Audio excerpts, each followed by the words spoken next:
Today's program has been brought to you by Cane Vineyard and Winery, a Napa Valley winery committed to respecting the soil and dedicated to the creation of 3 Cabernet blends.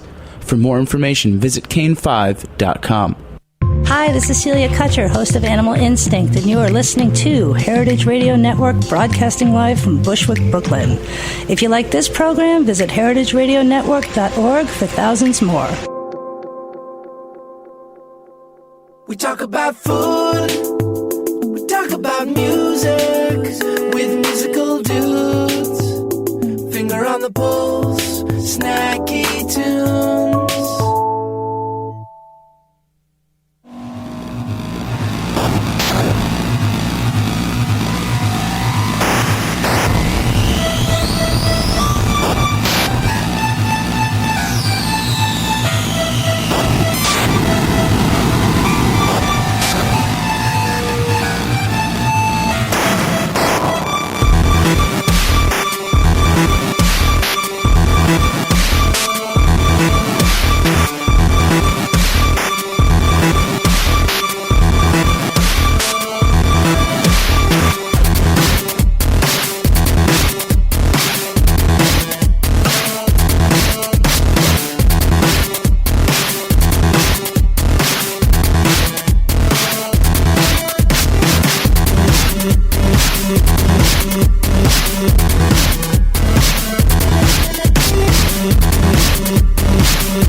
Yeah, you got to get to that last. At last, The unplugging. the last glitch. Beep. Yeah. Yeah, last glitch. That was Nullsleep, who will be playing live in studio later today. Welcome to Snacky Tunes. I'm one half your host, Greg Bresnitz, The other half, Darren Bresnitz. and this is Snacky Tunes. It's sort of gross out today. I'm not gonna lie. Yeah, it's like A little muggy. yeah. A little humid. Not even a little. There's a whole lot. I need to shout out 2 meals I had this week that were just fantastic. Spraga. Shout out to Kevin Spraga and his team down in Philly. Amazing. And then Brooklyn Brewery was doing the Nord Festival, which was, they brought over a bunch of people from the Nordic lands, and on Thursday night they had a dinner with the brewer, the chef brewer in Stockholm, and Andrew Garrison from Brooklyn, and it was insane. They had all the beers from the new Stockholm brewery, and my glass was never empty until I left. I'm And glad then you're still standing. Oh, I'm sitting. I'm Okay. in full sit mode today. So fall at Heritage always means we get to host or a bunch of new shows. A slew of new- a myriad, if you will. A harvest, a cornucopia. Oh yeah, I like A harvest. flock. A flock. Of new shows, and we always like to take time to spread a little love to the new part of the family. So Talia, welcome to Snacky Tunes. Oh, I feel so warm and fuzzy. Thanks for And having me, guys. Congratulations on starting a new show, Pizza Party, which Very apt. very apt, Yeah. and very close to our hearts. Our slowly hardening hearts Via after pizza 5 years consumption. of Yeah. pizza. Welcome. How are you? I'm good. I'm How, good. how was your And, time at the Climate March? It was great. It was really exciting. It Yeah, was- HRN is there live doing Yeah. recording and interviews on the streets, and they should be coming out on the new HRN SoundCloud. news, SoundCloud. Yeah. So make sure to check out The check that homepage. out. Check out the homepage. You do They're it. saying 312,000 right now, and that's unofficial count, which is insane. I was there earlier too, and it's just like Can we just say half? We can round up to 500,000. that's a big. That's a that's That's a a big. bit of That's a a big. 200,000 is a big jump. What are you, a non-believer? And Well, in climate I action. could say like 375. I'll give it 375. Fair. I'll give you that. So Talia, before we get to your show, how'd you get? Yeah, so we have something in common. Canadians. We're half, but together we equal a wow. whole, and you're a whole Canadian. I'm a whole Canadian. But Jeremiah, where are you from? I grew up here in New York. Okay, Yeah. But which is close. Yeah. Yeah. It's a few hours to Yeah. Canada. It's nothing. It's not bad. so What Talia- kind of Canadian are you guys? Montreal. well, yeah, I would Montreal. be French Canadian. Nice. Yeah. Okay. Yeah. Same Yeah, teas. I mean, this is a straight up hockey tattoo of my dad. Wow. Yeah. So you're full Canadian. It's a in my really mind. good visual for the radio show. So you grew up in Montreal. What was that like? Did you eat like Schwartz's and Saint Viator, or do you Fairmont or Saint Viator? Saint Viator, but neither. Sorry. But neither. But neither. I was a Real Bagel family. We lived like around the corner from Real Bagel, so that was Real don't think the bagel. Ralph family. You guys don't know Real Bagel? Okay, No. clearly you're half. Your half is showing. Oh, It's And it's like not the seeded half either. shots fired. it's like the black poppy seed Oh. twisted out the oven. Yeah. Yeah, we were a Sesame family. Okay. I'm a sesame person, actually pumpernickel now. But yeah, they Oh, would. okay. The goal is to eat them as hot as possible, Yeah. so it's just like a proximity thing. Like that Right. was the closest one. Oh, I That's see. what we Hot got. dozen? Hot dozen? A hot dozen. Yeah. Real bagel. I guess we'll have to add it to the list when we go up. Yeah, but I've never heard Schwartz's, all that stuff. Schwartz's, yes. My family was addicted to Schwartz's. Like overdose when I go home. I've largely stopped eating meat, but like that's one of my few exceptions. You know- you can't not. I walked by a Ben's in New York, like in thing that was like a Hebrew, a Jewish deli called Ben's, and I like. There's no connection to the Ben's that was in Montreal, right? No, Benson. I don't even know if they make. I've double checked. I know that they don't make all the products. Like a lot of it's Hebrew national stuff, but it's a glatt kosher Jewish deli. Got it. It's been around forever in like the fashion district, Yeah, right? got it. Interesting. So how did you end up here? Well, tell us from about Montreal. Tell us about some cuisine you ate growing up. I mean, was your family Quebecois?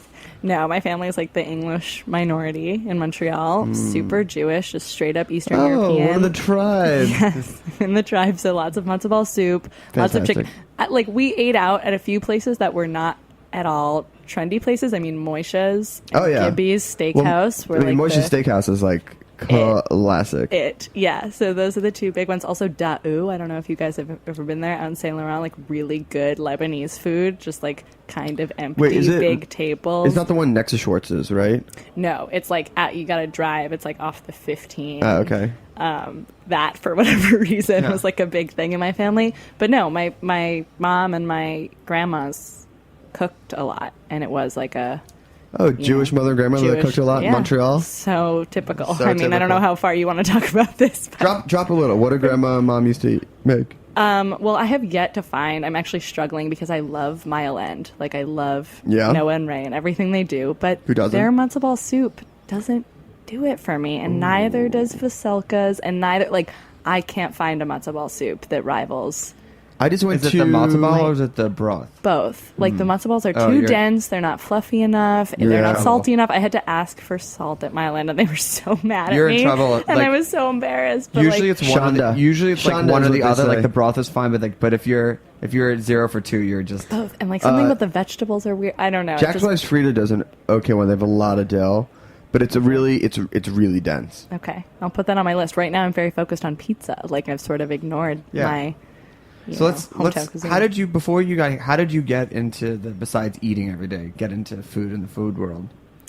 I actually, when I think about it, I credit it a lot to my family. Like, I always took for granted that people just sat down to like multi-course, really intense meals most nights of the week. Same. I thought that was the normal thing. So did we. And then I went away to college and I like met my Italian friends are the only people I met whose families go harder than my family goes. I feel like Jews and they go hard Italians. in the red. What? They go hard in the red. I got it. Yeah.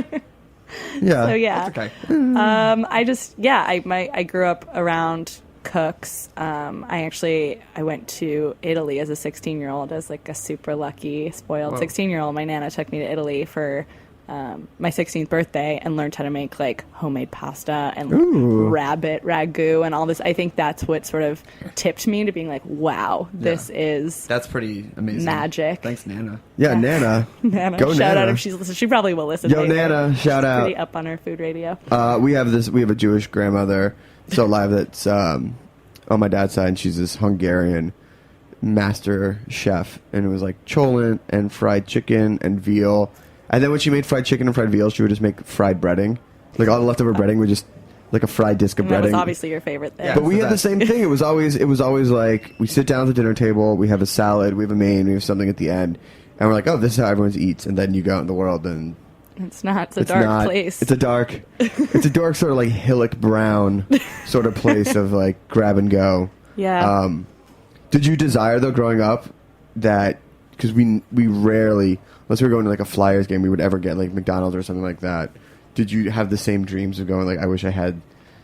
I was lucky. I do have like a lingering obsession with American chain food because of this. Like we would, again, like you might be falling asleep because my Jewish experience is so typical, like grandparents in Florida. So we would drive down, me and my two brothers in the back seat. My dad used to wedge a television in between the front seat with a video cassette underneath. So that is not typical.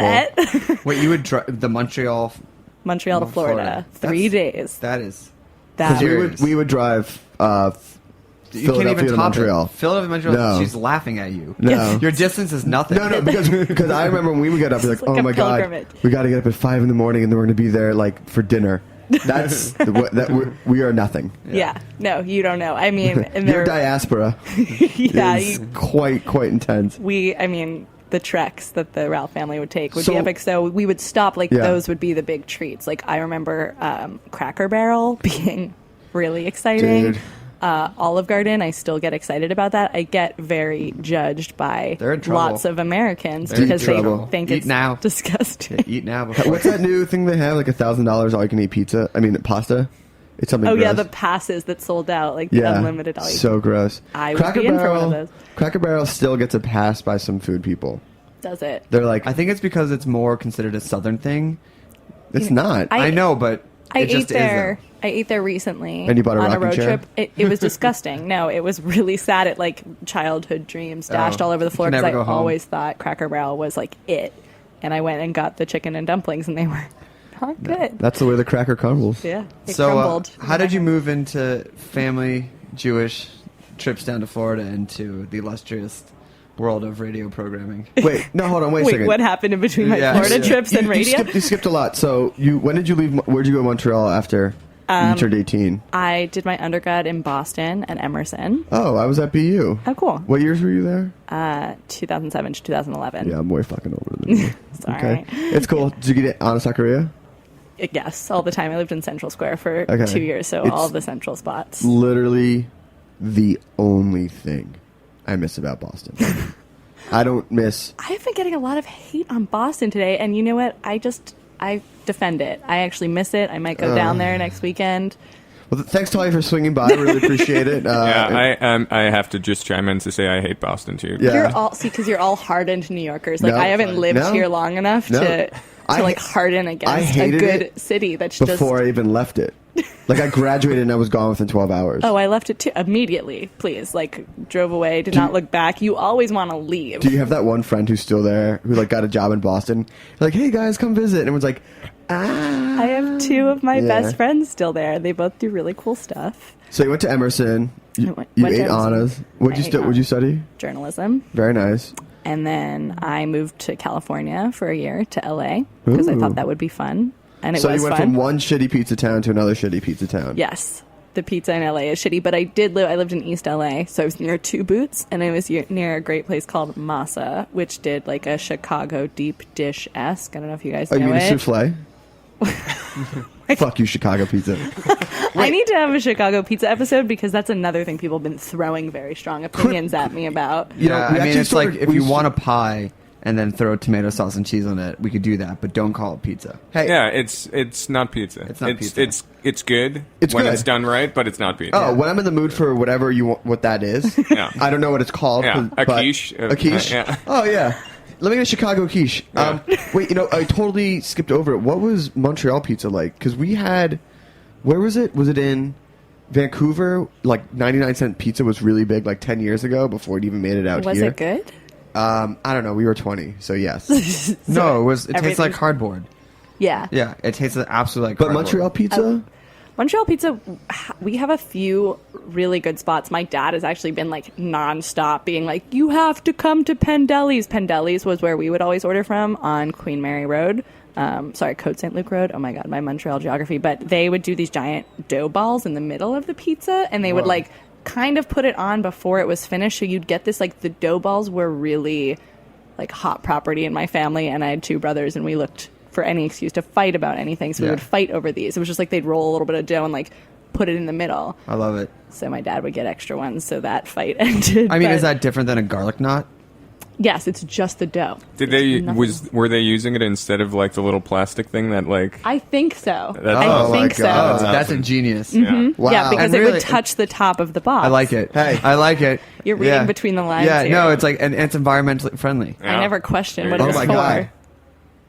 I have to sit down even more. Yeah, imagine if lie you could down. eat those little white tables. that That's how come she grew up. Yeah. You're talking about her childhood. I heard a rumor that a woman created those little pizza table things, and she patented it and gets a penny per.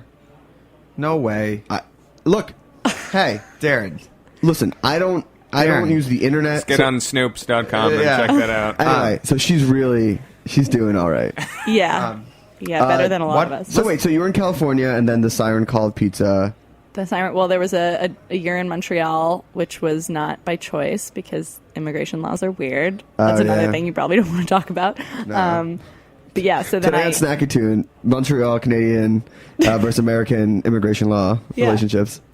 I would love a show on that. But yeah, so moved back to Montreal, did a lot of like traveling and bouncing around, and then decided that maybe I wanted to go to grad school. So I'm actually here studying food systems at NYU. That's my day job, and my Thursday afternoon job is pizza party. All right, well, we're going to take a break, and we're going to get into Pizza Party, and then all the writing that you do for Munchies and HRN as well, and maybe some other... We'll talk about some other, like, Montreal insights that maybe we don't know about.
So, quick question: if you were to have a sham green card marriage, what type of pizza would you serve? Oh my god. Definitely Roberta's. Have them like pull up the truck, do the oven. I have been super, super into the tasty flavor, which is a kind of controversial choice because there's no cheese on it. But I like capers, olives, like anchovies, like all of those really pickled, salty things people don't like because fuck it, it's my sham It's your green card wedding. It's your palate. So let's talk about the program you're in for grad school. Sure. Tell us about it. Food studies is the oldest such program in the country. It's been around for a whole 20 years. And it's really interesting because people tend to think when you say you study food that you're either in culinary school or nutrition. And it's like everything except for those two things. Sure. Like we do have a cooking class, we do have a required nutrition class, but it's very much like the issues and social implications of every aspect of food. It's super interdisciplinary. So we have a professor from literally almost every big academic discipline. I mean, it's a pretty small program, but we have an economist, we have a sociologist, we have a political scientist, and they're all looking at food from these different perspectives. So today's march was like very apt for what you're into. Super apt, Yeah. super apt. And yeah, someone in our program, like I'm thinking about it a lot. We just had all the new students come in and had a panel of people that were sort of like explaining what it's like to be in the program because people are come into it from such different angles. We have a lot of chefs, we have lawyers, we have people that worked in like food science, and she was saying that you kind of have to be like you have to explain to people what it is and you have to be an advocate for it because it's still this new thing that academically and socially people don't think is important, and it's so important. You sort of have to like force people, and it was great that they carved out a section in the march for food justice and recognize the fact that like that's a huge part of climate change. Yeah, I think that when some people walked by the climate change, when they saw like voting, like migrant workers and fast food, like fair wages, that people probably went, huh? But like maybe it's like not as connected, but it's like very, very much part of the overall issue with climate. And, if those get solved, it can fix a number of things or at least bring a fair monetary system to areas that are not discussed. Mm-hmm. Yeah, and even food studies as a, academic space and just, the idea of sustainability and like what good food is, that is new. And people are still sort of like wrapping their minds around things like the minimum wage as being a part of that. But yeah, I mean, because they get paid better, they can eat better, put their money towards things, stop the cycle. Yeah. From your program, where do people generally end up getting jobs? That's a great question. A lot of people, I'm on the systems side, so it splits into like systems and culture. A lot of the systems people end up doing policy work or nonprofit. I mean, we have such an amazing network of organizations here in New York. Like I have lived in a few cities, as you guys can gather, and like never have I been somewhere that there's so much action going on around food. I mean, Montreal has like some great Meals on Wheels and food banks. Obviously, we have farmers markets, but it's like insane here. So actually, one of the people in our program is the new director of Just Food, Jasmine Nielsen, which is pretty great. Cool.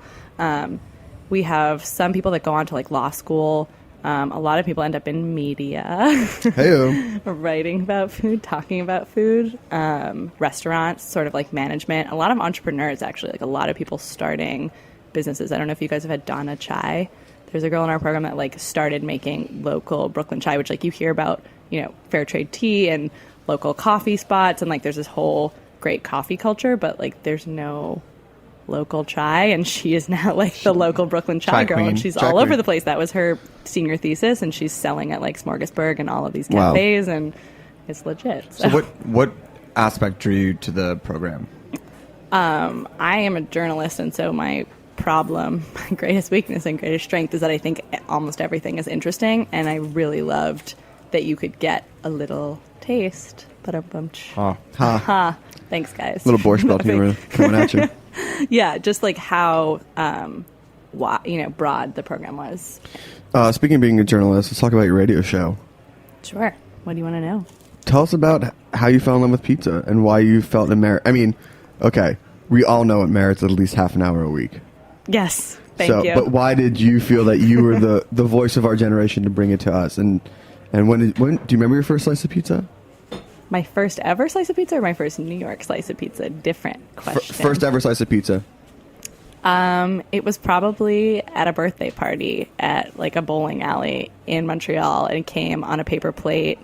It might have even been square, actually, like one of those big party square slices. Obviously no toppings, but I can't pinpoint an exact slice, which is sad. I should lie. No, it's fine.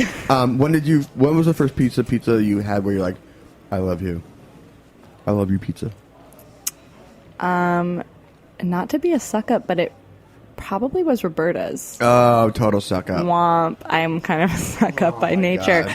No, I mean, like, I just always thought of pizza as like food you buy to feed a lot of people very quickly and easily and cheaply. That's one of the things you can love about it. Right. But it's not, it's not that special, oh my God, I am obsessed with you moment. And I think Roberta's, I mean, I moved here, I came here like 2 weeks after I moved, and I was like, these people are doing something. This is something special. Yes. This is something a little bit different. When was that?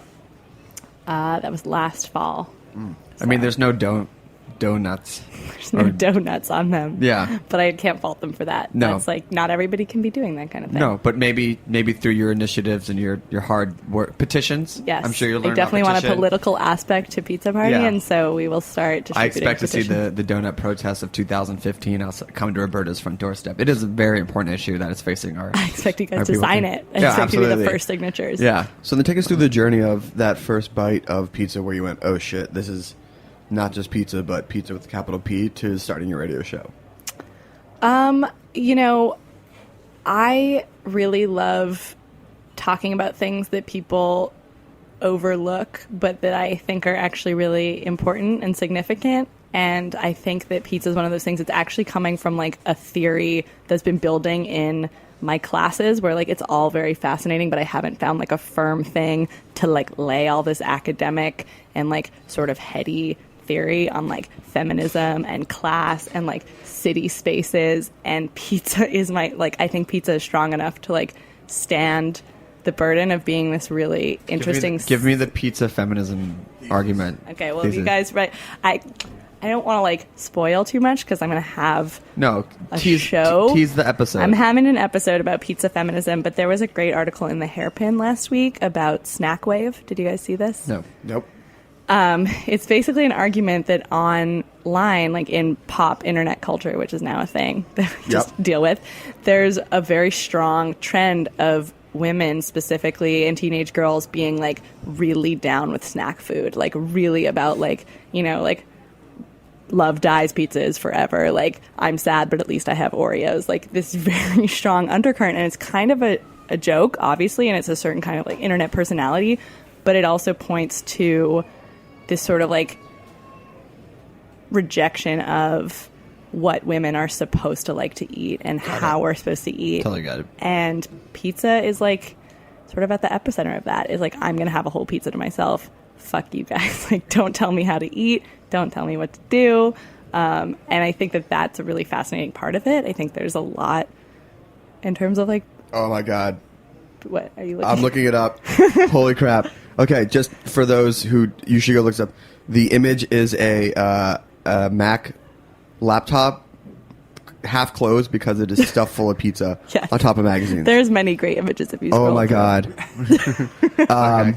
Okay. Yeah. All right. Well, that is definitely good. So, I mean, I guess it's a little. I get that what that is, but it's just, I think being around women and working in food and things like that. Most women I know eat as much as they want, whatever they want. That's an interesting theory. I mean, I can neither confirm or deny. I know that I try and eat whatever I want, but I still do have, and I'm like just coming off reading some stuff for my gender and food classes. It's very much in my mind, like there's still this kind of battle that women have in their heads about, should I eat this? Am I taking care of myself? And how am I, being perceived? I think men do it too. I think with women, it's just more talked about, and we're a little bit more overt about the fact that we do it. I struggle every time they say salad or French fries. To this day, Yes. it's a real moral choice for me. But every not- time they go salad or French fries, I feel like I'm saying The something answer is about French myself. fries. I like- Unless I had French fries earlier in the day, the answer is always French fries. It's a very Yeah, masculine, gendered thing of you to say. Well, how's that a masculine? Yeah. Really? We don't have enough time to really get into it, but yeah, Greg. Yeah, sorry, Greg. I worked at Food 52 this summer, and we would, people at Food 52 know how to cook plain and simple, amazing food. They would order Suprema for our company meetings sometimes because it's just that good. Any slice you have there. They have this sweet and savory tomato jam recipe that's bonkers. Yeah. All right, well, thank you so much. You can hang around. You got those 2 slices are yours, by the way. Oh, okay. I'm going to go for them. So we got Just hang out. Nullsleep coming up live.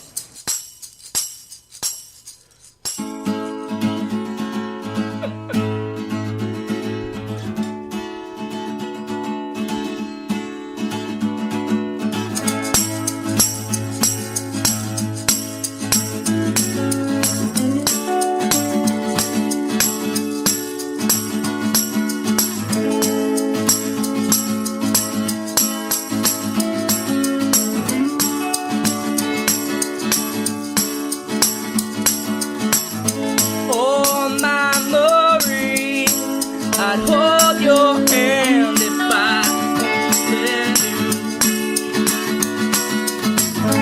Oh, memory, please tell me what you've been up to. When it rains, it pours.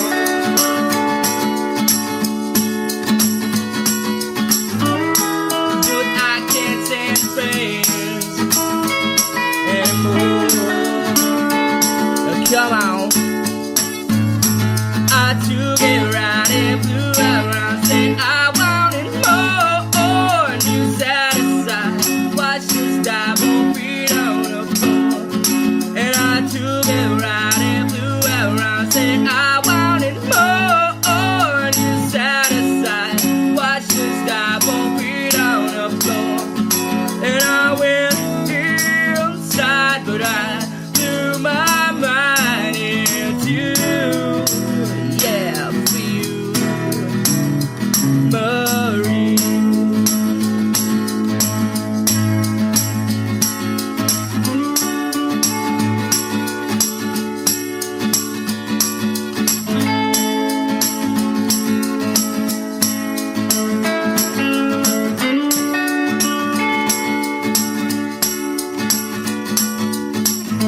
Oh, memory, tell me what I should do.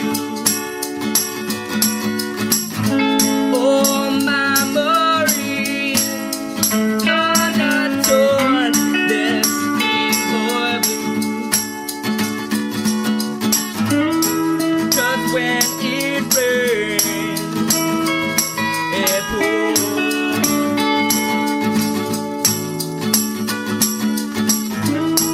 But I can't take the rain anymore. I took it right and blew around, said I wanted more. And you satisfied, watched us dive on feet on the floor. And I took it right and blew around, said I wanted more. And you satisfied, watched us dive on feet on the floor. And I went inside, but I threw my mind into, yeah, for you.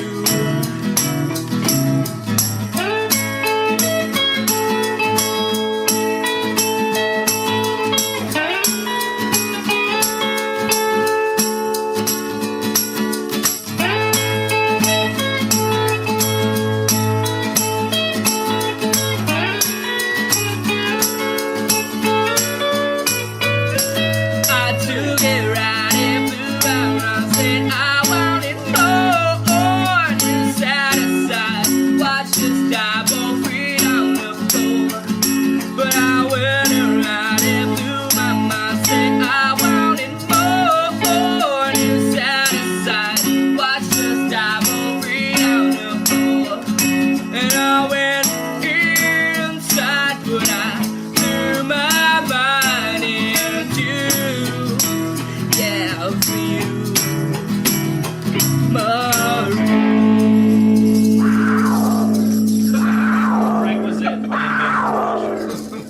So good. So good. That 8-minute epic Nancy Wang track is also awesome. Yeah. Jeremiah, welcome to Snacky Tunes. Thank you. Tell us, well, we know you're from New York, but tell us where Nullsleep began. Where Nullsleep began? Yeah.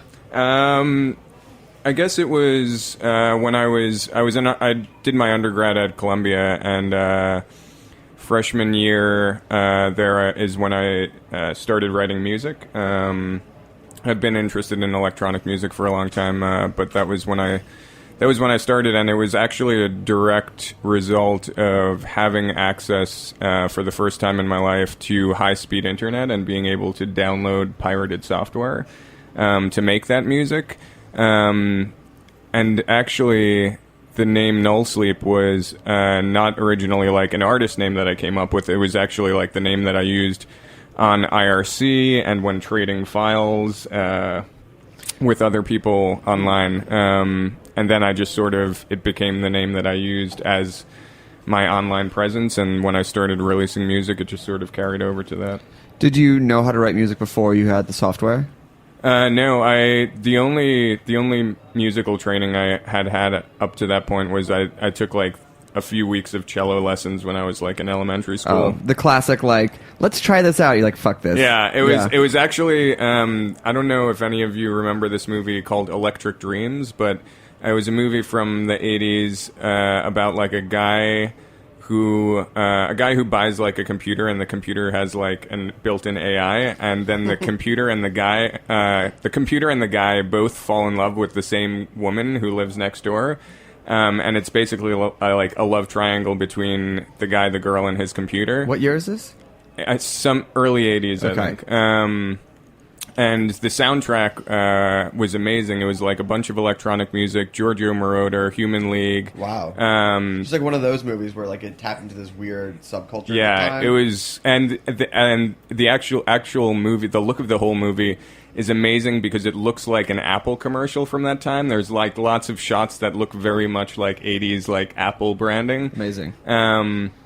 But that actually was the reason why I took cello lessons, because there's a scene in the movie where like there's this amazing like duet between the computer that's writing this like crazy bleepy stuff and then the woman who's playing a cello, and it was, I forget what piece it was, but it just sounded amazing, and I ended up taking cello lessons because of it, when really I misdirected myself. Right. I was supposed to make music that sounded like the computer, and that's what I'm doing now. Oh, that's pretty good. That's like how the way like hackers affect a lot of people like who had never heard of like Right. techno, and they got hackers, and they like, well, I'm going to dive into each track on the soundtrack. Yeah.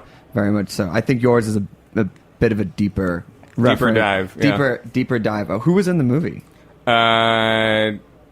I actually don't. No like big names. Yeah. Like I think the woman has been in some other things, but the male lead, I don't even remember from anything else. Has the music from the movie inspired your music? Yeah, I mean, in some ways, like Giorgio Moroder has been an influence ever since. Just like the sort of Italo disco sound and like heavy sort of synthesizer based music production. And yeah, same with Human League. But yeah, I've gone through a lot of different phases since I started writing music, so it's different things at different times. How would you define the current phase you're in? I don't know. It's a good question. Probably. I can't even put a label on it. That's like one of the hardest things I think you can ask a musician is like to label their own work. Should we just hear one? Let's Yeah, hear one. yeah. Okay. Let's do it. Do you have a name for this, or is it just... No, all the tracks that I'm gonna play today are basically like brand new. So I don't even have titles for them. That they new haven't new? been recorded. Yeah. Oh, that new, not that old. Yeah. Cool. All right. Well, this is we'll just call it track 1, live on Snacky Tunes.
awesome.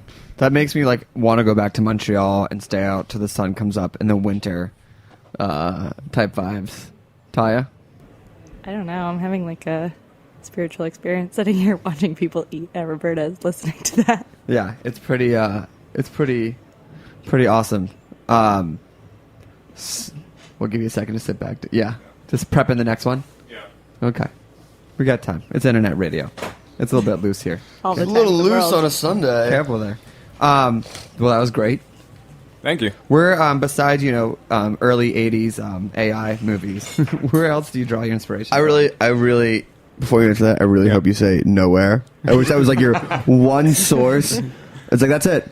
Yeah. I mean, that's definitely a big influence. Just like, I mean, the whole period of like technology during the 80s, the sort of emergence of the internet, the vision of like where that would lead at that, like the sort of extrapolation of what the future would be like based on like what was happening in the 80s is an interesting like sort of inspirational material to draw from. But I mean, also constantly influenced by like contemporary things going on, and like there's a lot of inspiration because the world is just so fucked right now. So it's like we basically are in like the dystopian future. We're in like a very interesting conglomeration of like a lot of the dystopian futures that were like shown to us in sci-fi when we were growing up. But like but they're also like it's more complicated because we've kind of opted into those dystopian futures, and like we've gotten benefits out of some of these pieces of technology that are also like, I don't know, they're kind of like, I mean, they're kind of insidious in a way because like we do carry around cell phones everywhere we go, and I'll speak personally, they have hurt my memory for sure, and I feel very dependent on them because I feel like it's almost like a prosthetic that I need to get around and do things now, because I just have grown so accustomed to using it. And then if you want to go further down, it's like they're also surveillance devices that, like, you know, based on like the stuff that's come out recently thanks to Snowden, like we're carrying around surveillance devices like willingly at all times. Yeah. I always wondered that if, like, because of the way that sci-fi was written, our mom was an avid sci-fi reader, that, like, they prepped us to go into this, where it's, like that self-fulfilling prophecy. Like, Oh, my God. How deep down the rabbit hole do you want to go right now? But I'm serious, like, had they not written about... They're like, oh, my God, it all came true. And you're like, well, who do you think the scientists were reading when they were young and impressionable? And, like, then they made... It's like there's a lot of connections for the things that were, like, created based on what was written about, and I think that had other things been written about, that's what would have come true. Yeah. Although, just a point off of that, real quickly, William Gibson, who, you know, is sort of coined the word cyberspace, and one of the most prominent like cyberpunk sci-fi authors, he was asked like he's like, because he gets a lot of credit for like sort of being very prescient about like seeing the internet and like the power of the network coming and writing about that. But he was asked like, what did you miss when you were writing those novels? And he's always like very embarrassed about it. He's like, there are no cell phones in any of those books. Like, he's like, I totally missed it. It's like, and it's probably the thing that has had the biggest impact on it. Is there no way like that people, I guess maybe I don't know, like that they converse with each other or just kind of chatted with each other, or was it just kind of... I think it was all through like it's like through their decks, like, you know, through their like cyber decks, or That's okay. He called a lot. Yeah, he you did. Can miss one. And he's still writing great material that's like interesting because it's based in the current moment, but it still feels like sci-fi because so many things in our world are like the sci-fi we read when we were growing up now. Yeah. Well, I think the best way to kind of run this show out is to let you kind of just get in there and not just give you a time limit. But so we're going to close it out a little atypical to form, but I'd rather you just do your go thing. deep, then break it up into two parts. Does that work? But so where can people find you? Where can people Where are Hear you your playing? music. Where are you playing next? I don't have anything booked right now. I'm focused at the moment. I'm like trying to write a lot of new material. That new. That new material. Wait, and, not that old? No, Yeah. that new. Wait. And basically like taking bookings as they come in. But you can find me on SoundCloud, Nullsleep, Nullsleep on Twitter, Nullsleep with ones instead of L's on Instagram. Whoever that asshole Nullsleep is. Yeah. Doesn't even post. Who is he? Doesn't. And who knows? Yeah. Ugh. And nullsleep.com is my website. Can I ask when you're in your writing session and that type, like, what's your sustenance? What's fueling you for like food and drinks and things like that? When I'm like working on Yeah. stuff, basically like whatever is the fastest thing that I can eat and get back to work. Space So food. Pizza. Pizza is Yes. quite Full quite circle. often the answer. Full circle Yeah. like a pizza pie, my friends. Wow. Yeah, pizza happens often. Real brain food right there. I also have, in terms of like snacks, snack wave. I do have I constantly have a bag of Warheads candies in my studio. Okay. I love sour candies, and so there are always Warheads on hand. I did not see that coming. I like That's- that. That is a good answer. That is a I respect The that. heat. yeah. We need to bring the heat, right? Yeah, You that's got it. respected. Well, thanks for coming by, Talia. Yeah. Welcome again to the family. Thank you. I can't wait to hear more of your program, especially how I can be educated on my pro snacking choices. I'll have you guys in. We can talk. Oh, that'd be amazing. I'm definitely happy to not be cutting out of work to come on your show. Yeah. Doctor's appointment. Perfect. Or meeting up, Pizza uptown. doctor. We will be back with another episode of Snacky Tunes next week. Please make sure to check out the Snacky Tunes Volume 5 live comp on the Heritage Radio Network And if you haven't SoundCloud. yet become a donor to Heritage Radio Network, please become a donor, especially for the holiday season. Keeps the lights on, keeps the pizza coming. It's a great gift. All right. No Sleep, Take us out. take us out.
We talk about food, we talk about music, with musical dudes, finger on the pulse, snacky tunes.